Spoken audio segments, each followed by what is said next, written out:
여러분, 오다리, X다리, 즉 휜다리에 대해서 조금 구별법을 가지고 계신가요?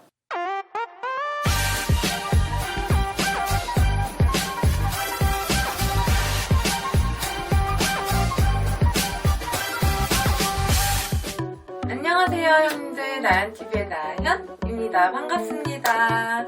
오늘 알려드릴 거는 여러분들 혹시 골반에 대해서 조금 고민해 보신 적 있나요? 틀어지신 분들도 계실 텐데 내가 틀어졌는지 안 틀어졌는지 어떻게 알아요? 하시는 분들도 분명히 계실 거예요. 그래서 그 측정법, 기준에 대해서 한 가지 제가 가져왔습니다. 한 가지. 여러 가지가 있어요. 그 중에서 가장 여러분들이 쉽고 단순하게 할 수 있는 측정법을 먼저 준비해 봤는데요. Q앵글 측정법이라고 하는 겁니다. 여러분들한테 조금 생소할 수도 있어요. 이게 뭐냐면 대퇴사두근 면의 측정법입니다. 보시죠. 제가 Q앵글 각이라고 하는 걸 측정한 법을 알려드릴게요. TMI이긴 한데 저는 개인적으로 공부하면서 방향치랑 공간각이 되게 약한 편이라서 조금 헷갈렸던 편이거든요. 정말 헷갈렸어요. 여러분들 이제 개인 차에 따라 다르니까 저는 그래서 어려운 거 빼고 다 설명을 해드리는 게 좋을 것 같아서 그렇게 설명을 해드리겠습니다. 이제 이 무릎뼈, 발목 관절 중심부에서부터 이 무릎뼈에 수직선상을 재주셔야 돼요. 그러면은 일직선의 각이 나오겠죠. 그 다음에 2번 각의 경우에는 ASIS라고 하는 정상장골극이라고 하는 데가 있습니다. 거기랑 이제 무릎뼈, 아까 쟀던 그 무릎뼈 중심을 재서 수직선상을 만들어줘서요. 그 각을 봐줍니다. 그게 2번 각이에요. 이 전상장골극, ASIS는 어디예요?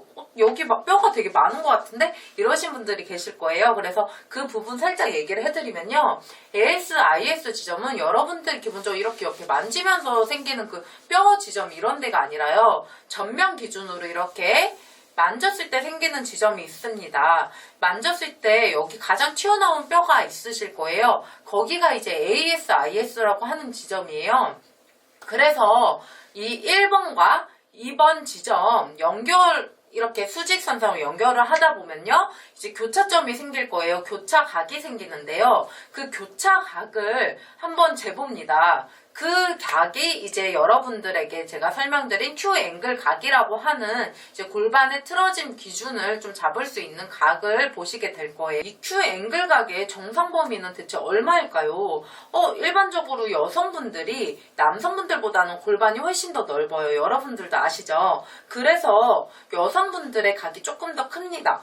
여성분들의 경우에는 15에서 18도 정도고요. 남성분의 경우에는 12에서 14도 정도입니다. 그런데 이 각도는 1, 2도 정도씩은 논문이나 그런 것들에 따라서 조금씩 오차가 있더라고요. 그래서 대략 그 정도 범주구나. 그래서 일반적인 기준은 이 정도구나 라고 생각을 해주시면 될 것 같고요. 그러면은 정상 범위는 알았는데 어떻게 됐을 때 O다리이고 어떻게 됐을 때 X다리이고 어떤 기준이에요? 라고 하실 수 있잖아요. 정상 각도보다 더 벌어지게 되는 다리가 있습니다. 이거는 이제 각도가 벌어진다 이러면 좀 어렵죠.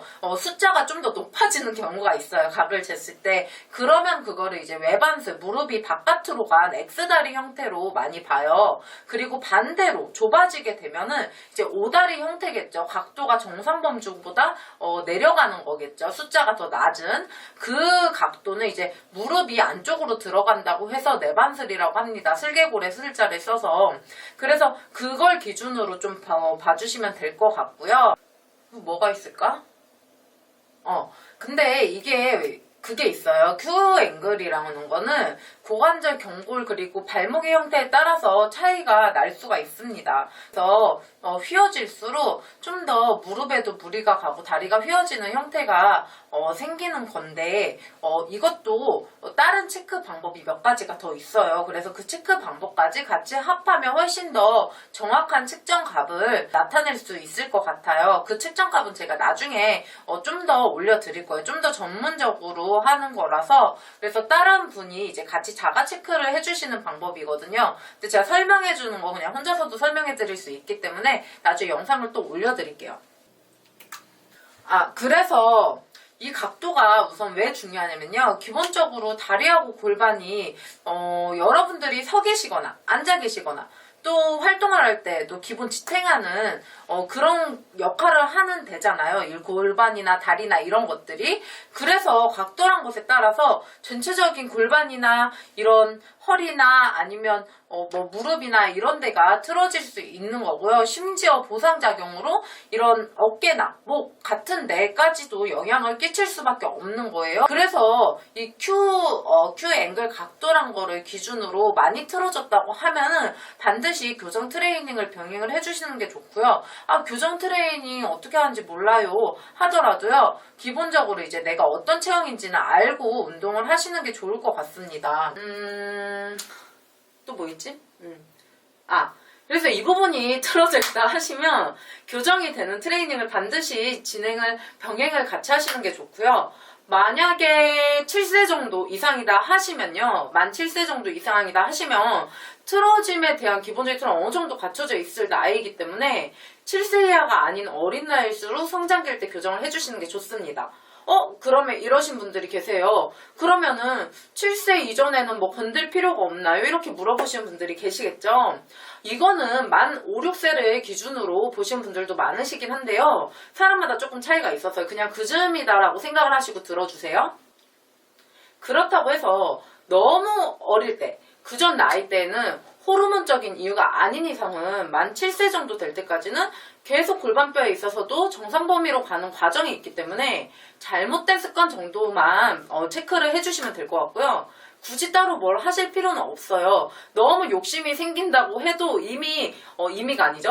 너무 욕심이 생긴다고 해도 그 전에서는 성장을 하고 있는 나이고 골반뼈가 계속 움직이고 있는 나이이기 때문에 그냥 습관 정도만 체크를 해주시면 될 것 같아요. 하지만 이미 성인이 되신 분들은 어쩔 수 없잖아요. 반드시 그래서 내 체형이 어떤지는 알고 운동을 하더라도 진행을 하시는 게 좋고요. 거기에 따라서 이제 치료적인 그런 운동이나 아니면은 내 습관적인 거나 체크를 계속 스스로 자가 체크를 해주시면서 조금씩 바꿔주시는 게 좋습니다. 그래서 제가 이제 간단한 체형 측정법을 받으려는데요. 몇 가지가 더 있어요. 내 체형을 알 수 있는 방법이 몇 가지가 더 있는데 이건 약간 누워서 해야 되고 막 이런 측정법이에요. 그렇게 어려운 건 아닌데요. 남이 봐주는 게 더 정확한 거라서 제가 그 부분은 이제 가족끼리도 봐주실 수가 있으니까요. 추후에 다시 올려드리도록 하겠습니다. 그래서 구독하고 좋아요, 알람 설정 해주시고요. 네, 정리해서 몇 가지 더 올려드리도록 하겠습니다. 그리고 오다리, X다리 특징, 그리고 오다리, X다리에 대한 운동법에 대한 것도 제가 조금 더 자세하게 올려드리도록 할게요. 감사합니다. 이런 경우가 있어요. 어떤 분은 한쪽은 오다리에 가깝고 한쪽은 정상 범위에 가깝고 두 다리가 같이 오다리이거나 같이 X다리이거나 아니면 둘 다 정상이거나 아니 조금 틀어졌거나 이 정도로 많이 생각을 하시는데 실은 그렇지가 않고 한쪽 다리만 틀어져 있는 경우도 굉장히 많이 있습니다.